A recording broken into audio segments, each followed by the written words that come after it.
어느 집 주인이 포도원을 만들었습니다. 그리고 거기에 울타리를 두르고 포도즙을 짜는 구유를 파고 그 포도원을 지킬 수 있는 망대를 세웠습니다. 그리고 농부들에게 포도원을 세로 주고 자기는 타국으로 갔습니다. 결실할 때가 되자 주인은 과실을 받으려고 종들을 보냈는데 문제가 생겼습니다.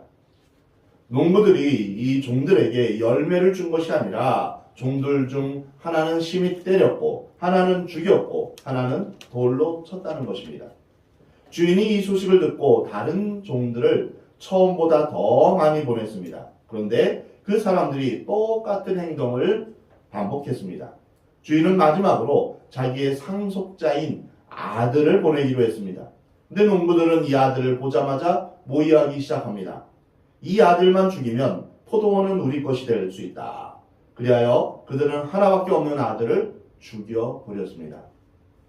이러한 비유의 말씀을 하시고 예수님은 그러면 주인이 돌아왔을 때 주인이 어떻게 하겠느냐라고 질문하십니다.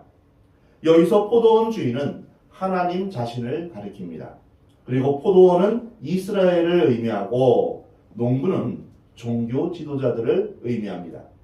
또한 포도원 주인이 보낸 종은 하나님의 선지자들입니다. 그리고 그의 상속자인 아들은 예수 그리스도를 가리킵니다. 이 비유는 주인의 선한 의도에 불순종한 악한 농부들에 대한 하나님의 심판을 이야기하고 있는 것입니다. 이 비유에서 먼저 포도원 주인에 대해서 알아보고 그 다음으로 농부들에 대해서 알아보겠습니다. 그 다음으로는 죽은 종들과 아들에 대해서 살펴보겠습니다. 먼저 포도원 주인에게 있어서 우리는 세 가지 중요한 교훈을 우리가 알 수 있습니다. 첫 번째로는 포도원 주인은 농부들을 사랑했고 신뢰했다는 것입니다.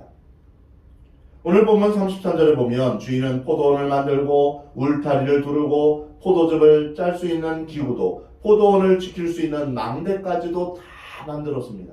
모든 것을 다 갖추었던 것이죠. 사람들이 먹고 살 수 있게 해준 것입니다. 물론 세를 바치긴 했지만 농부들이 살 수 있도록 모든 여건을 다 마련해 준 것입니다. 세로 바치는 열매는 모든 만물의 주인이신 하나님께서 기대하시는 그 열매인데 바로 하나님의 뜻에 순종하는 것입니다. 모든 여건을 다 마련해 주시는 하나님은 얼마나 자상한 배려를 하십니까? 이것은 하나님께서 인간을 사랑하시고 계시며 신뢰하고 계심을 보여주는 것입니다. 주인이 멀리 타국을 하면서 모든 것을 믿고 맡긴 것입니다. 사랑하는 성도 여러분, 하나님께서 우리에게 주신 것은 하나님께서 위탁하신 것입니다. 우리의 모든 것은 다 위탁받은 것입니다. 우리의 생명, 우리의 재산, 우리의 가족, 또한 우리의 재능, 나의 시간, 나의 건강, 이 모든 것은 하나님께서 잠시 우리가 관리하도록 맡겨주신 것입니다. 이 모든 것의 주인은 하나님이십니다. 그렇습니다. 하나님은 우리를 사랑하셔서 에덴 농산을 만들어 주셨고 거기에 충분히 먹고 살 만한 모든 것을 다 주셨습니다. 이것이 하나님의 사랑이요 선물입니다. 그런데 어떤 사람들은 하나님은 우리에게 병 주고 약 주며 괴롭힌다 이렇게 말합니다. 잘못된 생각입니다. 인간을 괴롭히는 것은 인간 스스로의 선택입니다. 내가 뭘 먹었느냐에 따라서 내 건강이 좌우됩니다. 내가 몇 시에 잤느냐에 따라서 내가 몇 시에 일어날 수 있는 것입니다. 내가 어떤 선택을 하느냐에 따라서 내 인생이 좌우되는 것입니다. 하나님이 인간에게 죄를 주신 것이 아니라 인간이 죄를 짓기로 스스로 선택한 것입니다. 그리고 나서 사람들은 말합니다. 하나님이 능력이 있으면 죄를 만들지 말지 왜 죄를 만들어서 나를 죄짓게 만드냐 이렇게 말합니다. 이것은 마치 아담과 하와가 선악과를 따먹는 죄를 지었을 때 아담이 하나님께 말하기를 당신이 준 그 여자가 먹으라고 해서 먹었습니다. 내가 죄를 지은 것은 내 잘못이 아니라 당신 잘못입니다. 이렇게 말하는 것과 같습니다. 하나님의 사랑과 신뢰에 대해서 인간은 두 가지로 반응할 수 있습니다. 먼저는 주인이 있든지 없든지 충성스럽게 순종하는 사람이 있고, 또 한 사람은 주인이 있을 때는 꼼짝 못하다가 주인이 없으면 온갖 나쁜 짓을 하는 불순종하는 사람입니다. 하나님은 우리를 믿고 신뢰하는데 우리는 그 하나님 앞에 어떠한 모습으로 나아가고 있는가? 두 번째로 주인의 인내를 배울 수 있습니다. 주인이 타국에서 농부들의 배은망덕과 배신의 소식을 들었습니다. 농부들이 종들을 잡아 하나는 심히 때리고 하나는 죽이고 하나는 돌로 쳤다. 이 얼마나 기가 막힌 일입니까? 믿는 도끼에 발등 찍힌 그런 모습입니다. 이럴 때 주인이 어떻게 했습니까? 다시 다른 종들을 처음보다 많이 보내니 그들에게도 그렇게 하였는지라. 주인은 바로 심판하지 않았습니다. 참고 기회를 주었으며 또 다른 사람을 보냈습니다. 그러나 그들은 똑같이 종들을 심하게 구타하고 죽였습니다. 주인은 여기서 끝내지 않았습니다. 한 번 더 인내했습니다. 최선을 다했던 것입니다. 오늘 본문 37절에 후에 자기 아들을 보내며 이르되 그들이 내 아들은 존대하리라 했더니 농부들이 그 아들을 보고 서로 말하되 이는 상속자니 자 죽이고 그의 유산을 차지하자. 주인은 마지막에 자기 하나밖에 없는 아들을 보내었습니다. 그러나 농부들은 그 상속자를 보자마자 나쁜 생각을 했던 것입니다. 저 아들만 죽이면 우리가 이것을 다 가질 수 있다. 땅 주인의 권위에 정면으로 도전한 것뿐 아니라 상속권마저 빼앗고자 했던 것입니다. 그래서 결국 아들을 포도원 밖으로 내던져 죽여버렸습니다. 사람들이 가질 수 있는 위대한 착각은 무엇일까요? 그것은 바로 내 인생은 나의 것이라는 생각입니다. 유행가 가사에도 있죠. 내 인생은 나의 것. 내 인생은 나의 것. 여러분, 내 인생은 나의 것입니까? 우리를 만드시고 우리에게 열매를 요구하시는 우리의 주인 되신 하나님을 인정하기 싫은 것입니다. 하나님이 우리의 주인 되심을 인정하는 것이 바로 예배입니다. 온전하게 마음과 정성을 다해 예배드려야 마땅한데 예배드리기 싫고 예배에 관심이 없는 것이 바로 하나님을 경외하는 마음이 없기 때문입니다. 영원한 천국에서는 우리가 매일 매 순간 주님 앞에 예배드리는데 예배드리기 싫다는 건 곧 천국 가기 싫다는 것입니다. 하나님과의 교제가 예배인데 우리는 예배를 통해서 우리는 천국을 경험해야 되는데 하나님을 두려워하지 않습니다. 하나님을 경외한다는 것은 두렵고 떨림으로 하나님을 섬기는 것입니다. 순종하는 것입니다. 그런데 하나님을 경외하지 않으면 두려워하지 않으면 온갖 나쁜 짓을 하게 됩니다. 내 인생의 참된 주인이신 하나님을 인정하면 나의 소유권을 내려놓고 주인 되신 하나님 앞에 순종해야 되는데 그러기 싫은 것입니다. 억지로 예배를 드리거나 아니면 하나님 앞에 예배드리기 싫어서 이리 핑계 저리 핑계 대는 모습을 볼 수 있습니다. 또한 하나님의 말씀에 대해서 관심이 없습니다. 말씀을 읽으려고도 하지 않습니다. 하나님의 뜻이 어디에 있는지도 생각하지 않습니다. 근데 여기서 하나님의 인내를 보게 됩니다. 얼마만큼 하나님이 기다리셨습니까? 자신의 아들을 십자가에 못 박아 죽이기까지 우리를 기다리시고 참으신 것입니다. 이것이 하나님의 사랑입니다. 자비하신 하나님은 우리를 신뢰했습니다. 뿐만 아니라 우리에 대해서 오래 참고 기다리십니다. 포도원 주인에게서 세 번째로 발견되는 것은 악한 농부들에 대한 분노와 심판입니다. 오늘 보면 40절에서 그러면 포도원 주인이 올 때 그 농부들을 어떻게 하겠느냐? 그들이 말하되 그 악한 자들을 진멸하고 포도원은 제때 열매를 받을 만한 다른 농부들에게 새로 줄지니이다. 결국 주인이 돌아와서 악한 농부들을 모두 심판하고 진멸합니다. 만약 최후의 심판이 없다면 정의도 진리도 무의미하게 됩니다. 이 땅에 수많은 사람들을 다 죽이고 편안히 죽음에 이르게 된 사람을 누가 심판할 수 있겠습니까? 만약 최후의 심판이 없으면 이 땅에 정의도 진리도 없는 것입니다. 그날에 있을 의롭고 완전한 심판 때문에 진리는 진리가 되고 정의는 정의가 되는 것입니다. 우리에게 어두운 시절이 있을 수 있습니다. 암흑 시대가 있을 수 있습니다. 암흑 시대에는 진리를 말할 수 없습니다. 진리를 말하는 사람은 처형을 당할 수 있습니다. 정의를 외치는 사람이 처형을 당하게 됩니다. 그렇다고 진리와 정의가 처형을 당합니까? 암흑의 시대에는 처형당할 수 있습니다. 그러나 마지막 최후의 심판 때에는 하나님의 의로운 심판이 있게 되면 진리와 정의가 살아날 것입니다. 이 세상에는 최후의 심판이 반드시 있습니다. 주님이 다시 오심과 함께 의로운 크고 흰 보좌에서의 심판이 있습니다. 죽은 자나 산 자나 모두 그 심판대 앞에 서야 할 것입니다. 이 세상은 영원히 무의미하게 전진하는 것이 아닙니다. 죄는 절대로 숨겨지거나 잊혀지는 법이 없습니다. 2000년의 세월이 흐른다 해서 죄가 희미해지는 것이 아닙니다. 죄는 낡아지지도 않습니다. 우리가 지은 죄는 반드시 그대로 노출되게 되어 있습니다.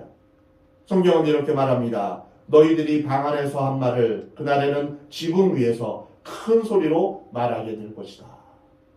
마음속으로 은밀하게 지은 죄라 할지라도 그 죄는 결코 없어지지 않습니다. 그것은 어느 날 만민이 보는 앞에서 드러나며 재판받게 될 것입니다. 하나님은 지은 죄에 대해서 반드시 계산하십니다. 결산하십니다. 만약 하나님이 죄를 적당하게 지워버리시거나 적당하게 눈 감고 용서하셨다면 그분은 하나님이 아니십니다. 하나님은 우리 죄를 용서해 주기 위해서 뒤에서 피눈물을 흘려야만 하셨습니다. 죄의 대가를 치르기 위해서 자신의 아들을 죽여야만 했습니다. 하나님은 죄와 타협할 수 없는 분이기 때문입니다. 이 사실을 알게 될 때 우리는 굉장한 충격을 받게 됩니다. 히브리서 9장에 한 번 죽는 것은 사람에게 정해진 것이요 그 외에는 심판이 있다 라고 말씀하십니다. 우리는 죄 가운데 태어났습니다. 어느 누구도 예외 없습니다. 나는 죄 없다 말하게 되면 하나님을 거짓말쟁이로 만든다라고 요한 1장 10절에 말씀하십니다. 이 죄 때문에 죽음이 이 세상에 들어왔습니다. 그리고 모든 인간은 누구나 결산의 시간을 맞이하게 됩니다. 심판의 때 하나님께서 우리에게 하라고 맡겨주신 그 사명에 대해서, 즉 열매에 대해서 반드시 보고할 때가 오게 됩니다. 너는 내가 명령한 그 명령을 지켰는가? 나에게 줄 열매가 무엇인가? 꼭 우리에게 요구하십니다. 인간은 본래 허물과 죄로 죽었기 때문에 죄를 지을 수밖에 없습니다. 죄로 말미암아 하나님과 분리되었게 되었습니다. 죽음 이후에 부패되는 것입니다. 생선도 죽은 생선은 어떻게 되죠? 서서히 부패되죠. 냄새나죠. 바로 우리가 하나님과 분리되었기 때문에 죄를 짓는 건 당연한 것입니다. 부패한 인간에게서 냄새가 나는 것은 당연합니다. 사람이 나이가 들수록 더 순결해지면 얼마나 좋겠습니까? 지식을 쌓을수록 더 순결해진다면 얼마나 좋겠습니까? 경험이 많을수록 인간이 더 거룩해진다면 얼마나 좋겠습니까? 그러나 인간은 세월이 흐르면 흐를수록 더 지저분하고 죄를 더 많이 짓게 되는 것입니다. 우리가 지은 죄에 대해서 지금 예수 그리스도의 이름으로 고백하며 회개하고 용서를 받아야 합니다. 우리에게 당면한 가장 큰 문제는 우리에게 있는 죄의 문제입니다. 만약 우리가 지은 죄를 예수님의 이름으로 용서받지 않는다면 그 죄는 최후의 심판, 그리스도의 심판대에서 다 드러나게 되는 것입니다. 왜냐하면 죄는 절대로 적당히 용서되지 않기 때문입니다. 그래서 예수님은 누구든지 내 이름으로 용서를 빌면 주홍같이 붉을지라도 눈과 같이 깨끗하게 씻어주실 것이라고 말씀하십니다. 예수 그리스도의 이름 외에는, 예수님의 보혈 외에는 죄의 용서를 받을 길이 이 세상에는 없는 것입니다. 다른 어떤 것으로도 죄의 용서를 받지 못합니다. 예수님의 보혈로 용서받은 죄는 하나님께서 기억도 안 하신다라고 약속하십니다. 동이 서에서 먼 것처럼 멀리 하겠다, 이렇게 말씀하셨습니다. 빽빽한 구름이 사라지는 것처럼, 깊은 바다에 던져지는 것처럼 그렇게 죄를 없애주겠다고 약속하셨습니다. 용서받지 못한 죄는 몇천 년이 지나도 없어지지 않습니다. 세월이 아무리 지나도 그 죄의 모습은 그대로 생생하게 남아있는 것입니다. 그리고 이 죄의 용서는 우리가 살아있을 동안에 예수님을 믿을 때 용서받는 것입니다. 그래서 우리는 죽기 전에 우리의 죄를 남김없이 다 하나님 앞에 고백하며 용서함 받아야 됩니다. 죄를 심판대 앞까지 끌고 가겠습니까? 아니면 죽기 전에 빨리 회개하겠습니까? 우리가 의식이 있을 때, 우리가 살아있을 때 빨리 이 문제를 회개해가고 또한 우리가 해결하고 정리해야 됩니다. 그리고 우리가 살아있는 동안 죄의 문제에 대해서 민감하게 생각해야 됩니다. 더 이상 죄를 짓지 않기를 우리는 결단해야 할 것입니다. 다음으로 농부들에 대해서 생각해 보겠습니다. 이 농부들은 순종보다는 불순종, 은혜에 보답하기보다는 배은망덕한 태도를 취했습니다. 주인이 있을 때는 잘했는데 주인이 없는 동안에 그들은 딴 마음을 품었고 딴짓을 했습니다. 그 마음 깊은 곳에는 선한 주인에 대한 불신과 반항과 불순종의 태도를 가지고 있었던 것입니다. 죄는 하나님에 대한 고의적인 반대입니다. 반역입니다. 하나님의 길이 어디 무엇인지 잘 알면서 고의적으로 주인에 대해서 반역하고 불순종하는 것입니다. 농부들은 불순종과 반역의 마음으로 종들을 구타하고 돌로 치며 심지어 죽였습니다. 아마 처음부터 이 사람들이 이렇게 악하지는 않았을 것입니다. 그러나 어느 순간부터 잘못되어 그 지경까지 가고 말았던 것입니다.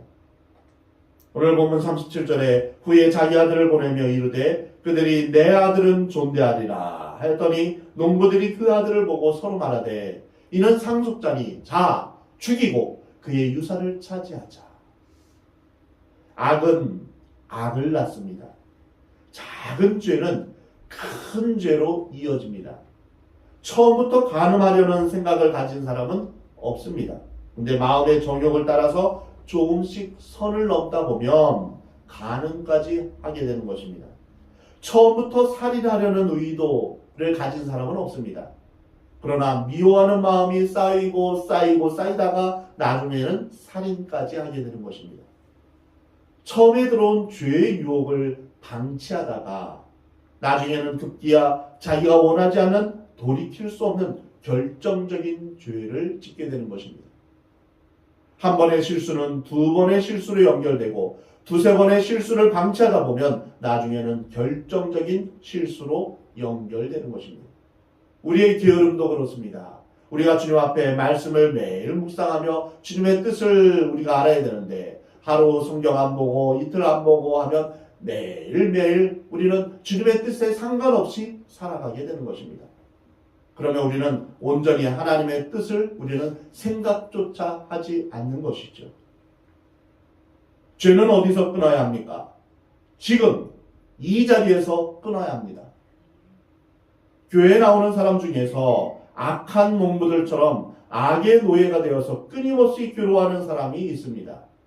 순간적으로 악을 선택하고 기로하다가 성령님의 도움을 받아서 회개하기도 하고 그러다가 또 사탄의 종노릇을 하는 사람이 있습니다. 사랑하는 성도 여러분, 어떤 경우에도 죄의 종노릇하거나 악의 놀잇감이 되지 않도록 하시기 바랍니다. 악은 모양이라도 버리라 주님 말씀하십니다. 사탄이 우리에게 어떤 이익을 가져다 준다 하더라도 사탄은 우리에게 즐거움을 줍니다. 그래서 우리에게 그것을 해봐, 그것을 하면 좋을 거야, 재밌을 거야 라면서 우리를 유혹합니다. 사탄이 우리에게 어떤 이익을 가져다 준다 하더라도 그 유혹에 넘어가지 마시 바랍니다. 결국은 농부들처럼 최악의 불순종의 자리에 가게 될 것입니다. 우리는 이 농부들에게서 한 가지를 더 배우게 됩니다. 그것은 회개하지 못하면 심판의 자리에까지 가게 된다는 것입니다. 이 사람들은 기회가 있었습니다. 그 주인이 종들을 보냈을 때 회개하고 세를 바치며 열매를 바치면 되었습니다. 하나님께서 기다려주신 것입니다. 그러나 마지막 순간까지도 그들은 자기의 길을 갔습니다. 여러분, 구약 성경을 보면 얼마나 많은 선지자들을 보냈습니까? 이사야를 보냈고 예레미야를 보냈고 유엘을 보냈고 정말 숱한 선지자들을 엄청 많이 보냈습니다. 그럼에도 불구하고 그들은 돌이키며 회개하지 않았습니다. 하나님 앞에 나아가지 않았습니다. 죄를 짓고도 아무 일 없다고 괜찮은 줄 착각해서는 안 됩니다. 죄는 명백하게 기억되고 있습니다. 우리가 예수 그리스도의 이름으로 예수님의 보혈로 그것을 해결하지 않으면 그 죄는 심판때까지 가게 되는 것입니다. 사랑하는 성도 여러분, 지금 끊으시기 바랍니다. 지금이 기회입니다. 지금 막지 못하면 우리는 결정적으로 돌이킬 수 없는 비극의 주인공이 되어버립니다. 작은 죄부터 끊으십시오. 지금은 이를 악물면 끊을 수 있습니다. 무릎 꿇고 금식하며 회개하면 끊을 수 있습니다. 그러나 그것이 커지면 어려워집니다. 나중에는 죄가 우리를 삼켜버립니다. 그것이 중독이 되어서 그것에서 헤어나오질 못하는 것입니다. 우리는 모두 이러한 유혹과 갈등을 가지고 있습니다. 오늘 본문 45절에 보면 대제사장들과 바리새인들이 예수의 비유를 듣고 자기들을 가리켜 말씀하신 줄 알고 잡고자 하나 무리를 무서워하니 이는 그들이 예수를 선지자로 알미었더라. 이 대제사장들과 장로들이 회개를 했습니까? 안 했습니다. 이들의 마음이 더 강팍해졌습니다. 예수님의 십자가 옆에 두 강도를 생각해 보십시오. 한 사람은 예수님이 십자가에 못 박혀 돌아가실 때 내가 그리스도냐? 그러면 너도 구원하고 우리도 구원해봐라 라며 조롱했습니다.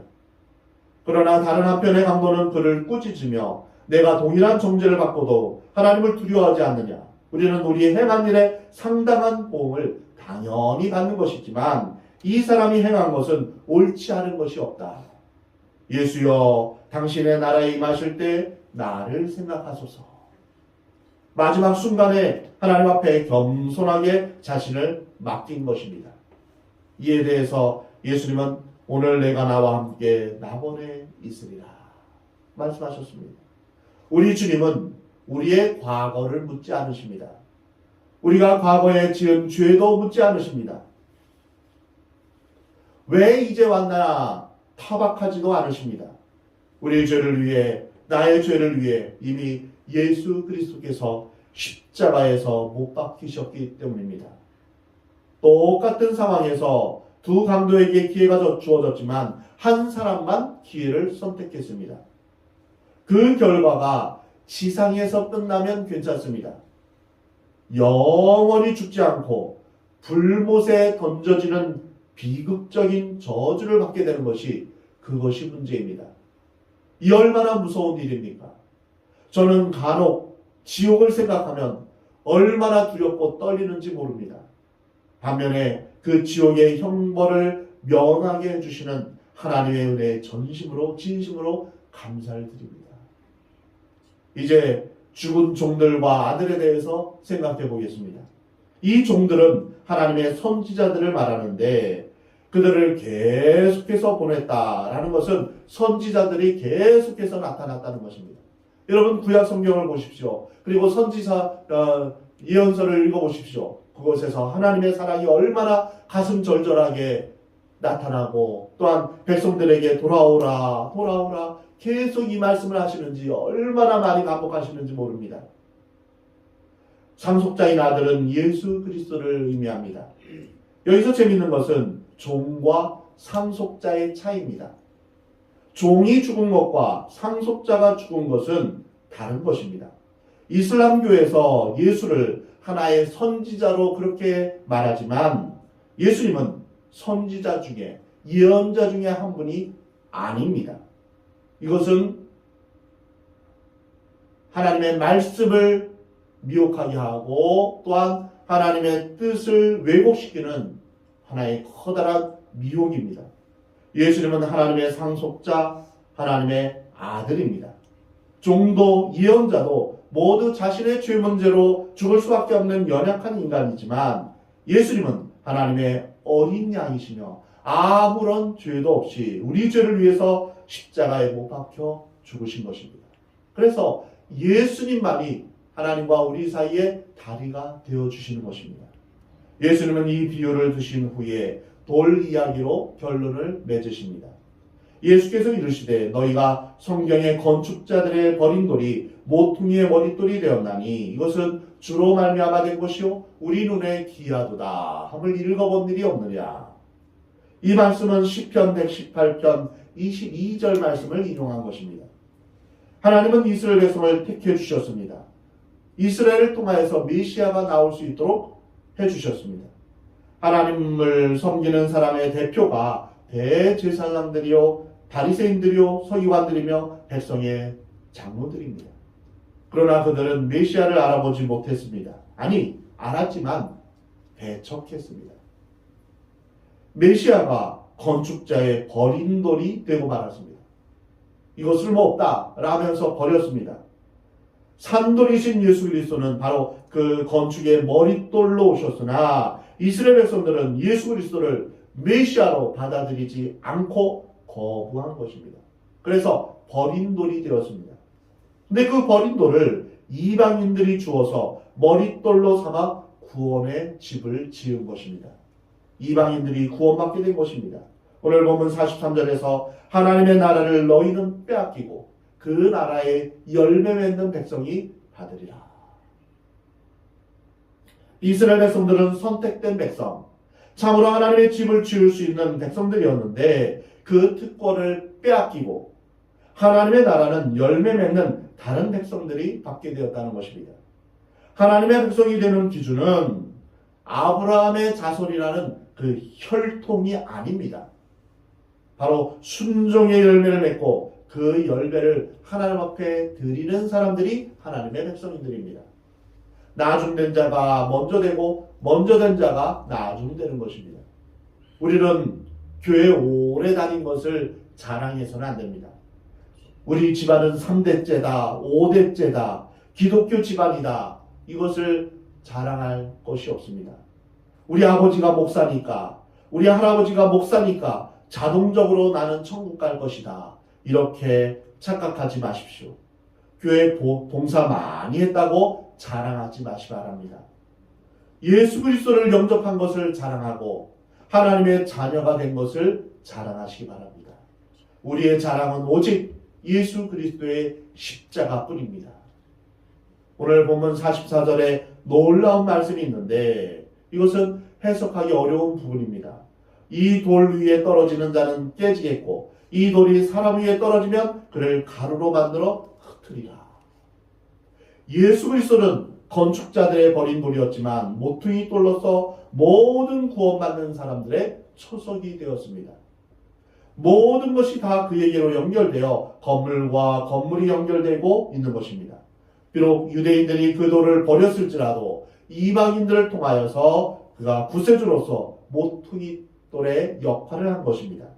이 말씀은 우리의 산돌이신 예수 그리스도, 구원이신 예수 그리스도를 거부하는 자는 자기의 머리를 돌 위에 떨어뜨려 부숴버리는 것과 똑같다는 것입니다.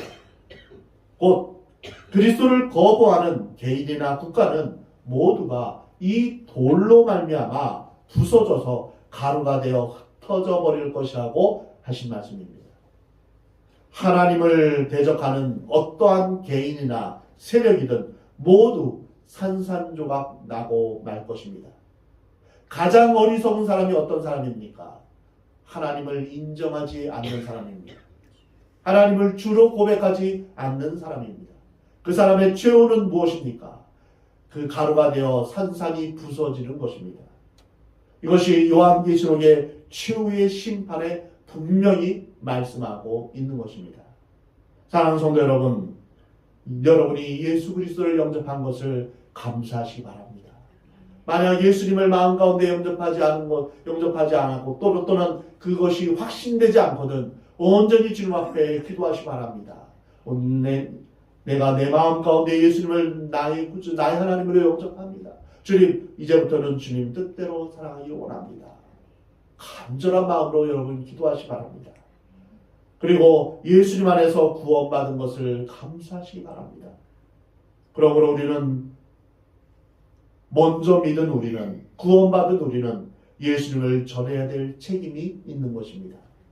오늘 보면 45절 46절에서 대제사장들과 바리새인들은 이 비유가 자기들을 향한 것임을 알고 예수님을 체포하려고 했습니다. 회개하지 않는 강팍한 불순종의 모습을 보게 됩니다. 사랑하는 성도 여러분, 우리는 죄를 지적받으면 불쾌하게 생각하지 말아야 됩니다. 어떤 분은 목사님은 꼭 나에 대해서 얘기를 하시네요. 나 들으라고 하시는 말씀 같습니다. 이렇게 말하는 분도 있습니다. 그러나 그것은 제가 이야기하는 것이 아니라 저를 통해 성령님께서 말씀하시는 것입니다. 그런 것으로 자존심 상해하지 마시기 바랍니다. 끈적끈적하게 죄의 끈을 가지고 있는 사람들은 빨리 회개하고 끊으시기 바랍니다. 이것만이 살 길입니다. 우리는 어리석은 농부처럼 더 심각한 상태로 가면 안 됩니다. 내가 가지고 있는 소유권과 통제권을 주님 앞에 내어드리길 바랍니다. 아직도 내 것이라고 주장하고 있는 것들이 있습니까? 그것을 주님 앞에 내어놓으시기 바랍니다. 예수님을 주로 고백하는 올바른 종의 모습입니다. 입술로는 주여 주여 하면서 내가 주인 되어서 살아가고 있는 모습들이 있다면 회개하시기 바랍니다. 여러분 마음 안에 분노의 영, 불순종의 영, 비판의 영, 반항의 영을 제거해 주시길 기도하며 순종하는 영, 부드러운 영, 거룩한 영, 가난한 영을 허락해 주시길 여러분 간절히 기도하시기 바랍니다. 그래야 영원한 주님 나라를 위해서 주의 영광을 위해서 주를 잘 섬기는 주님의 종들이 되기를 우리 하나님은 원하십니다. 여러분 모두 주님께서 원하시는 순종의 열매, 성령의 열매, 전도의 열매를 맺음으로 말미암아 주님을 기쁘시게 해드리면 주님 앞에 영광 돌리는 천국 백성의 삶을 살아가는 복된 여러분의 삶이 되기를 우리 하나님은 원하십니다.